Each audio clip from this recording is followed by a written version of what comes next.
বিষয়টা আমার সবার সামনে তুলে ধরা উচিত, কিন্তু কি করে তুলে ধরি বলুন তো? তার মানে কি বলতে চাইছো কি তুমি? আমাদের সবাইকে ডেকে এনে তোমার এই কি ধরনের কথাবার্তা? বড়দি, বড়দা ঘরে কি করছে দেখো তো, একটু ডেকে নিয়ে এসো। হ্যাঁ হ্যাঁ, না বড় বৌদি, তার দরকার নেই, তুমি দাঁড়াও, আমি ডেকে আনছি। এই তো চলে এসছে বড়। আচ্ছা বড়দা, কি ব্যাপার বলুন তো? আপনারা সকলে আসতে দেরি করছেন, আমার তো নাটকটা শুরু করতে দেরি হয়ে যাচ্ছে।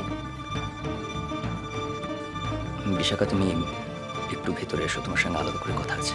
না বড়, আমি ও ঘরে যাব না। দেখেছেন তো দাদু, বাবা মার এখনো পর্যন্ত আসার নাম নেই। কি যে করছে ঘরের মধ্যে কে জানে। আমাকে গিয়ে মনে হয় ডেকে আনতে হবে। কেন যে এটা বোঝে না যে আমার নাটকের কলাকুশলীরা কত দূর দূর থেকে এসেছে। যাই গিয়ে ডেকে আনি। আরে এরকম কিছু কেন? ওরা আমাদের আপনজন। হ্যাঁ, আর তাছাড়া তোর ভালো বউ আছে না? হ্যাঁ, আমি জানি দাদা, সন্তান হারানোর যে কি ব্যথা তা আমি ভালো করে জানি। আপনাদের দুজনকে দেখে বুঝতে পারছি আপনাদের একেবারে শেষ করে দিয়েছে। নিখিলেশ বাবু, ভাগ্যের ওপর কারো কোনো হাত নেই। যতদিন বেঁচে থাকবেন এই কষ্ট যে আপনাকে সহ্য করতেই হবে। হ্যাঁ দাদা, যে চলে গেছে তার কথা ভেবে আর কি লাভ বলুন? যারা রইল তাদের দিকে তাকিয়ে যে চলে গেছে তার কথা ভুলে যাওয়ার চেষ্টা করুন। সরি, আমার নাটকটা শুরু করতে একটু দেরি হয়ে গেল। অপু, আমি তোমাকে দুটো জিনিস দেখাবো।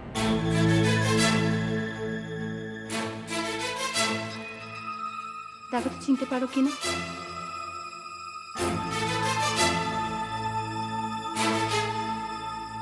আর রূপুকে সেটা তো তুমি জানো। এই দেখো,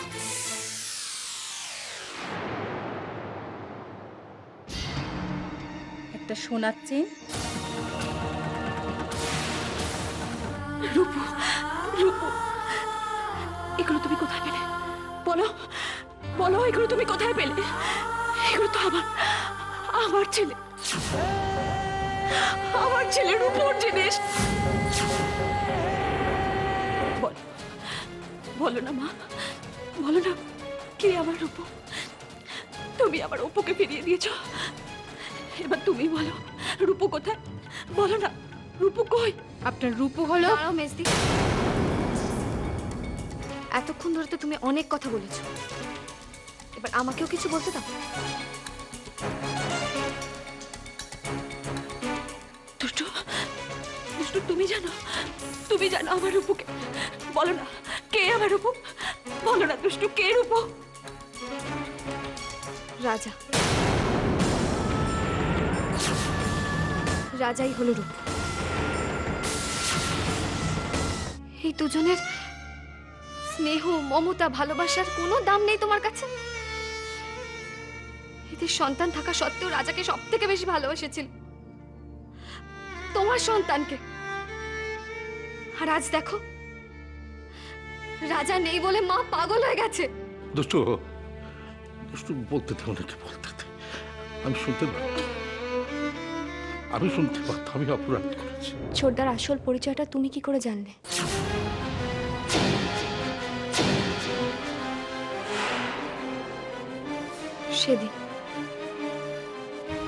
সেদিন বাবা আমাকে সবকিছু বলে দিয়েছে। দীপু আর বিশাখার সন্দেহটাই ঠিক, কিন্তু রাজার প্রতি তোর মায়ের স্নেহ, ভালোবাসা, মাতৃত্ব দেখে না আমার দায়িত্ব, কর্তব্য সমস্ত হার মেনে গেছে।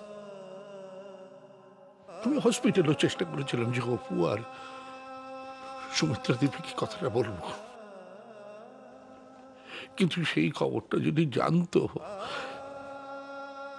তাহলে চারু পাগল হয়ে যেত রে মা। আরে মা, আমার বললা যে আমি এই পাপের প্রায়শ্চিত্ত করবো কিভাবে? আমার একটু উপায়